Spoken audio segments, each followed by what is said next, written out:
How did you two meet? Ooh, you want to tell them the story? You go ahead. Well, I walked in a little bar and I seen it was at my cousin's party, and it was something that was going on at 5015, and I met her and her mom at the same time. And then the next day, I think she was over invited to one of my cousin's birthday parties at in Missouri City at my uncle's house, with my cousin's house. And I seen her again, so I had a chance to at least get her phone number and let her know who I was. And I think she was intrigued. Oh, that's not how that happened. I That didn't- is not. So yes, we did meet at your cousin's party.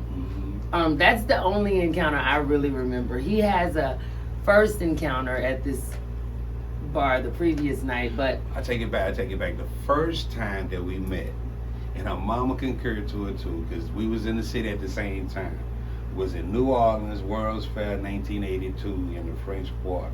we never met during that time. LJ has come up with that, and it's okay. I walked her to her room. I remember that.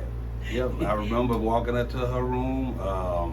She don't remember, but her mom said, and admit they was in the city at the same time, so I wasn't. The World's Fair was going on, so lots of people were in the city. We definitely didn't meet them, but when we did meet, the first encounter was at a met restaurant twice bar, at the pool.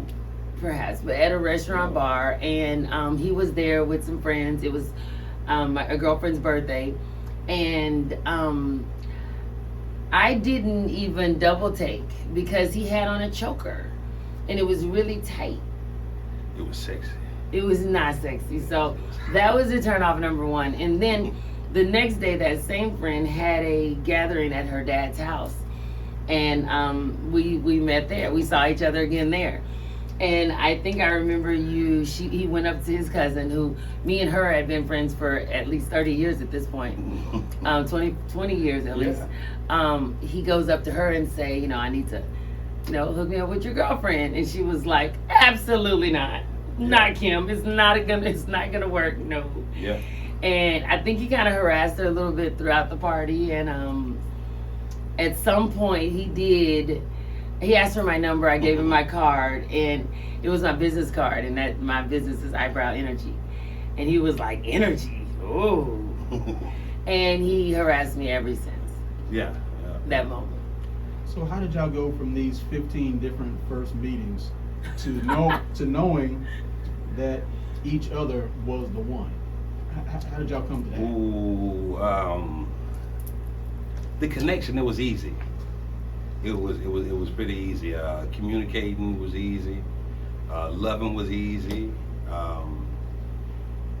And to me, I think the added force and push me like, okay, we could do something different. There's more out there that we could reach for. And that was intriguing. That was really what I needed. It moved really quickly. At the time, I was 37, heading into 38. It was my 38th birthday is when I recall making the decision.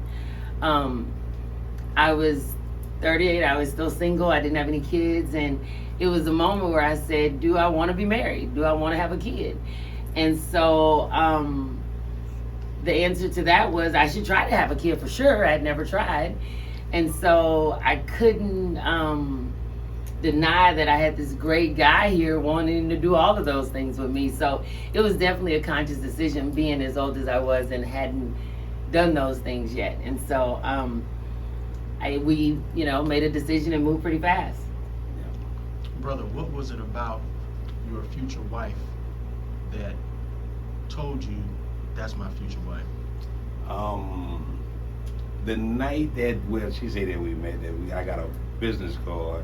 She was narrating the conversation between my uncle and my auntie, which was really, really, really crazy because my auntie she's a Taurus too, right? Aries. So she's real boisterous, and it was just different how she kind of quieted the whole situation down and kind of took control and made my uncle talk about some things. And I guess it was like, okay, I like that. I like a little spunk, a little Valley Girl spunk. What is that? Little Valley Girl spunk. Mm-hmm. So it was intriguing. The moment. After we met, he didn't really allow any moment, any space. So we were together. I mean, I avoided him. I pushed it off for maybe about a month, and then I let it connect, and we never disconnected. And it was just his soul. You know, he has a super kind soul. He is a complete teddy bear inside, and so all of this is a whole nother thing. And I was just very attracted. He's super smart. I mean, we talked for hours, for days. I was in a season in my life where I didn't have cable. I don't even think I had a TV. That went on for some years. Yeah, and it was just, we talked. We had to communicate, and so things went quickly because we were talking, and I knew it was. And we had a bed by that bed. You remember that bed? That bed? No, we didn't have anything. Yeah. I had a bed that was amazing for me in my 2-bedroom, all bills paid, $800 apartment. Yeah. It was so perfect for me. Did nobody say you come through And I came up swinging that old white Suburban. Listen, what's up? Man, that's big, but we made it work.